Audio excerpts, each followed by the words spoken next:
I don't have any set hobbies. Like, I'm getting into exercising, trying to keep myself fit for the next 80 years. On a freezing January night in 1979, soul legend Donny Hathaway fell from a New York hotel window, a shocking end to a life defined by brilliance, struggle, and mystery. Donny Hathaway. Life and career rise. Donny Edward Hathaway was born on October 1st, 1945, in Chicago, Illinois, but spent much of his childhood in St. Louis, Missouri. Raised primarily by his grandmother, Martha Pitts, Hathaway grew up in a deeply religious household where music was more than a pastime. It was a form of expression and faith. His grandmother, a professional gospel singer, recognized his gift early. By the age of 3, Hathaway was already singing in church, his small voice carrying an emotional weight that startled the adults around him. Soon after, he began learning piano, showing a natural ability to pick up complex melodies and harmonies by ear. His talent earned him a scholarship to Howard University in Washington, D.C., where he majored in music. At Howard, Hathaway crossed paths with future collaborators and industry contacts who would shape his career. While he never completed his degree, leaving before his final year, his time there sharpened both his technical skills and his artistic ambitions. He immersed himself in the work of jazz greats, classical composers, and emerging soul artists, developing a sound that was as rich in complexity as it was in emotional depth. After leaving Howard, Hathaway moved into the professional music world as a session musician, arranger, and songwriter. His early work included stints with Curtis Mayfield's Curtom Records, where he arranged and played keyboards for other artists. It wasn't long before he stepped into the spotlight himself. In 1970, he released his debut single, The Ghetto Part 1, a socially conscious, jazz-infused groove that immediately established him as a fresh voice in soul music. That same year, his debut album, Everything is Everything, showcased not just his vocal abilities, but his skills as a composer and arranger. Hathaway's career accelerated in the early 1970s with a string of acclaimed releases. His 1971 self-titled album included A Song for You, a Leon Russell composition that Hathaway transformed into a tender, gospel-tinged meditation on love and vulnerability. His 1973 album, Extension of a Man, further cemented his status, featuring tracks like Someday We'll All Be Free, which would later become an anthem for resilience and amour. But it was his collaborations with Roberta Flack that brought him widespread mainstream success. Their 1972 duet, Where Is the Love, won a Grammy Award and topped charts worldwide. The pair's chemistry was undeniable, his warm, resonant baritone blending seamlessly with Flack's crystalline vocals. In 1978, they struck gold again with The Closer I Get to You, a slow-burning romantic ballad that became one of the defining love songs of the era. Critics praised Hathaway for his ability to blend genres effortlessly, drawing from gospel, jazz, blues, and classical influences to create something uniquely his own. His arrangements were lush but never overwrought. His lyrics introspective yet universal. Fellow musicians admired his ear for harmony and his near-perfect pitch, while fans connected with the deep sincerity in every performance. In an industry often driven by trends, Hathaway seemed immune to passing fashions. His work had a timeless quality that resonated across audiences. By the late 70s, Hathaway had built a legacy that most artists would envy: chart-topping hits, critical acclaim, and the respect of peers. Yet behind the professional triumphs, cracks were beginning to show. His public appearances became less frequent, and his absence from the charts in certain years hinted at personal challenges that would soon overshadow his musical achievements. The promise of a long, influential career was there, but so too was an undercurrent of fragility that, in hindsight, made his sudden death all the more heartbreaking. His mental health struggles. Behind Donny Hathaway's soaring voice and brilliant arrangements was a private battle that would define much of his adult life. In the early 70s, at the height of his career, friends and family began to notice troubling changes in his behavior. Periods of intense creativity and sociability would suddenly give way to withdrawal, paranoia, and confusion. At first, these shifts were explained away as exhaustion from the pressures of the music industry, but the symptoms soon became too severe to ignore. Hathaway was eventually diagnosed with paranoid schizophrenia, a chronic mental health disorder marked by delusions, disorganized thinking, and a distorted perception of reality. For someone with his level of artistic sensitivity, the diagnosis carried both a heavy stigma and a deep personal toll. In the early 70s, mental illness, especially among black men in the public eye, was rarely discussed openly, and treatment options were far more limited than today. His condition led to several hospitalizations throughout the decade. Reports from those close to him suggest that when he adhered to his medication regimen, his mood stabilized and he could work productively. But as is common with schizophrenia, once he felt better, he sometimes believed he no longer needed the medication, leading to relapses. These relapses were often marked by delusional beliefs, most notably the idea that people were plotting to harm him or steal his creativity through mysterious means. Hathaway's wife, Eulala, later described the challenges of these cycles. At his best, he was a devoted husband and father to their two daughters, Lala and Kenya. At his worst, his paranoia could isolate him from the very people who wanted to help. Friends recalled incidents where he abruptly left recording sessions or live performances, convinced he was in danger. One particularly vivid account involved Hathaway cutting a session short because he believed electronic devices in the room were being used to control his thoughts. These struggles inevitably affected his career. In some years, his public appearances dwindled and long gaps appeared between album releases. By the mid-70s, his output slowed significantly, even as his reputation among musicians remained strong. Roberta Flack, who considered him a dear friend and artistic partner, sometimes went months without hearing from him,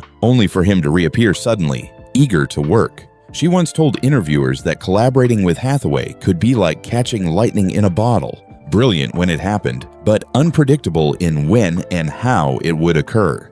The wider industry had little infrastructure for supporting artists with serious mental illness. Record labels, managers, and promoters often prioritized performance schedules over health needs. For Hathaway, this lack of systemic understanding compounded his sense of isolation. While some collaborators quietly adjusted to his rhythms, others drifted away, unwilling or unable to navigate the unpredictability. Privately, Hathaway remained deeply spiritual, often grounding himself in gospel music and prayer during difficult times. He also maintained a circle of loyal friends who tried to keep him connected to his work. Still, as the decade wore on, the frequency and severity of his episodes appeared to increase. Some friends noticed that the delusions were becoming more elaborate, the paranoia more entrenched. He began speaking more frequently about threats to his safety, sometimes involving fantastical explanations, machines, conspiracies, invisible forces that to him felt entirely real.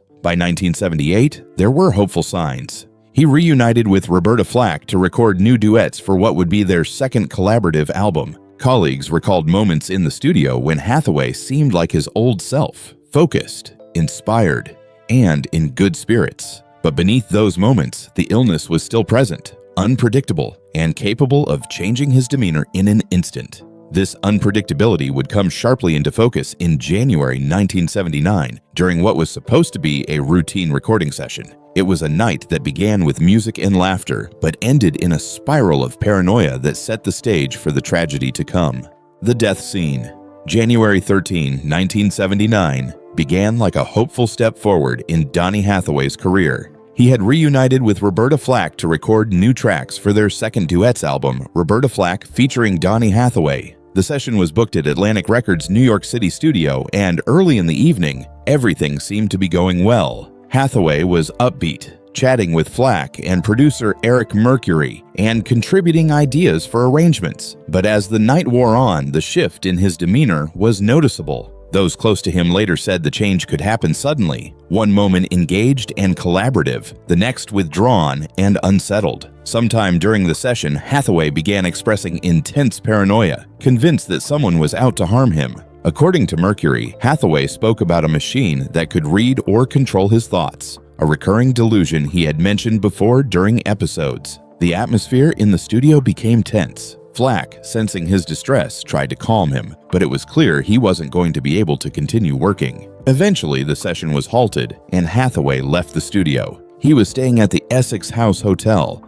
a luxury property on Central Park South, only a short distance away. Witnesses recall seeing him return to his 15th floor suite alone. What happened over the next few hours remains one of the most haunting mysteries in soul music history. Sometime before 3 a.m., hotel staff discovered Hathaway's body on the sidewalk outside the building. Police determined he had fallen from the window of his suite. The window in question was not one that could be accidentally opened wide enough for a person to fall through. It had been removed from its frame, a detail that fueled speculation. Detectives at the scene noted there were no signs of a struggle inside the room, no overturned furniture, no evidence of forced entry. His coat, wallet, and other personal belongings were still inside. The official report listed the cause of death as suicide. Authorities concluded that Hathaway, in a state of severe mental distress, had removed the window and jumped. But for those who knew him, the explanation was hard to accept. Friends pointed to how excited he had been about his new recordings, how he had been talking about touring again, and how his faith had often been an anchor during difficult times. Roberta Flack, devastated by the news, later recalled the shock of learning about his death just hours after they had been singing together. "Oh," she said she could hardly believe it. One moment they were making music, and the next, he was gone.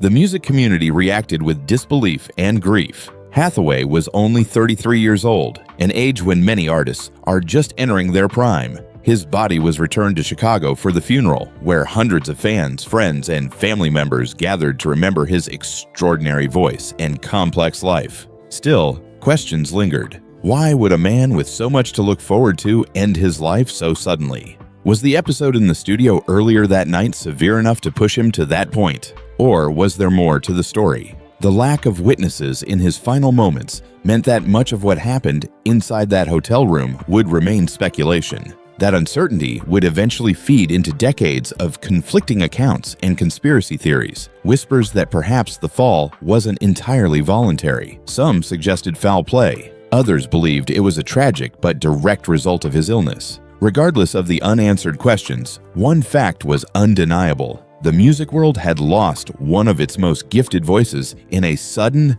shocking way. And while the official record closed the case quickly, the conversations about what truly happened that night were only beginning. While the official ruling was that Donny Hathaway died by suicide, the aftermath was clouded by doubts, alternate explanations, and lingering questions that have persisted for decades. Conflicting theories and accounts of his death. In the hours and days following his fall from the 15th floor of the Essex House Hotel, different narratives began to emerge. Some coming from friends, others from journalists, and a few from fans unwilling to accept the official version. According to police and the hotel staff who were first on the scene, there were no signs of forced entry or a struggle in Hathaway's room. The window he fell from had been carefully removed from its frame, not shattered, suggesting deliberate action. His overcoat was neatly folded on a chair, and there was no suicide note. Authorities, familiar with his mental health history, pointed to his recent erratic behavior in the recording studio that afternoon as the catalyst. The fact that he had expressed paranoid delusions only hours earlier, including fears of his brain being tampered with by machines, seemed to align with a mental health crisis leading to a fatal decision. Not everyone close to Hathaway accepted the suicide ruling. Bassist Chuck Rainey, who worked extensively with him, later told interviewers he found the circumstances odd and too clean for what was supposedly a spontaneous act. Roberta Flack, his most frequent duet partner, has been more careful in her words, stating in a 1981 interview that she wasn't there and can't say, but also implying that she wished the investigation had been more thorough. Producer Eric Mercury, who saw Hathaway on the day of his death, remembered him as disturbed, yes, but still talking about future plans. Mercury recalled that Hathaway had seemed unsettled in the studio, but not in a way that screamed finality. He was talking about getting better, about new music. "That's not the Donny I'd expect to jump," he said years later. The most persistent alternative theory is foul play. Some in the soul and R&B community believed Hathaway might have been harmed because of either personal disputes or music industry politics. This idea, however, has never been substantiated with evidence. No physical marks suggested a struggle, and the hotel room showed no disruption other than the removed window pane. Another angle came from those who believed Hathaway may have suffered a sudden psychotic break unrelated to depression, Paranoid schizophrenia can cause intense delusions and impulsive actions, and some psychiatrists have suggested his death could have been the result of an overwhelming hallucination or a perceived need to escape a non-existent threat. There's also the suggestion of accidental fall, that Hathaway may have been leaning out of the window in a distressed state and lost his balance. However, the removed glass makes this scenario less likely, as it indicates purposeful action. Hathaway's widow, Eulala, has spoken sparingly about his death. In the few interviews she has given, she focused on his legacy and music rather than revisiting the manner of his passing. This silence has sometimes fueled speculation. Some see it as acceptance of the official story, while others interpret it as reluctance to reopen a painful, unresolved wound. In 1979, media coverage largely accepted the suicide ruling, focusing instead on Hathaway's musical achievements. Rolling Stone ran a short obituary that mentioned his struggles with mental illness, but offered no exploration of possible alternate explanations. Only in later years, particularly as discussions about mental health in the music industry became more open, did journalists revisit the case in depth. Fans, meanwhile, split into two camps. Those who accepted the official report and saw it as a tragic loss to mental illness, and those who clung to the belief that something else had happened that night. The lack of definitive answers, no witnesses, no note, no confession has left space for these theories to live on. The unresolved feeling surrounding Hathaway's death is partly due to his artistry. His voice, his songwriting, and his collaborations radiated hope and beauty, making the idea of him intentionally ending his life hard for many to reconcile. It's also a reflection of the era. In the late 70s, mental health stigma was so high that open, nuanced discussions about the interplay of illness, creativity, and tragedy were rare. Without that cultural framework, the story was filed away quickly, leaving the loose ends untied. In the decades since, biographies and documentaries have explored these conflicting accounts, but no new evidence has emerged to change the official ruling. The questions remain, as does the pain for those who knew him, a reminder that the truth about what happened in room 1505 at the Essex House may never be fully known. More than 4 decades since January 13, 1979, the heart-wrenching question, what really happened to Donny Hathaway, continues to claw at the collective consciousness of music lovers. The theories finally solved, some recent retrospectives and expert analyses, while stopping short of claiming a definitive solution, strongly reaffirm that his tragic fall was not random, but the tragic culmination of his ongoing inner turmoil and untreated mental illness. Psychiatrists reviewing Hathaway's history observed that his behavior that night, his delusions about machines or conspiracies, his repeated non-compliance with medication, aligns closely with acute psychotic episodes seen in paranoid schizophrenia. Sudden discontinuation of antipsychotic medication, common in patients who perceive symptom relief, often results in a rebound of psychotic symptoms. In Hathaway's case, such an episode likely left him convinced of imminent threat, making the scenario of intentional action tragically plausible. Re-examinations of the physical scene, door locked from the inside, glass meticulously removed, no signs of struggle, lean heavily toward a deliberate act rather than an accident or foul play. Some contemporary crime analysts posit that these elements collectively suggest he made a painful private decision, bolstered by the paranoia he was experiencing. Though still unfathomable to many, especially in light of his artistic heights and the new album, the evidence converges in a way that supports the official ruling, albeit with grim inevitability. Producer Eric Mercury and Roberta Flack themselves have offered sober retrospection. Warmed by flashes of inspiration in the studio earlier that evening, they were nonetheless witnessing someone unraveling.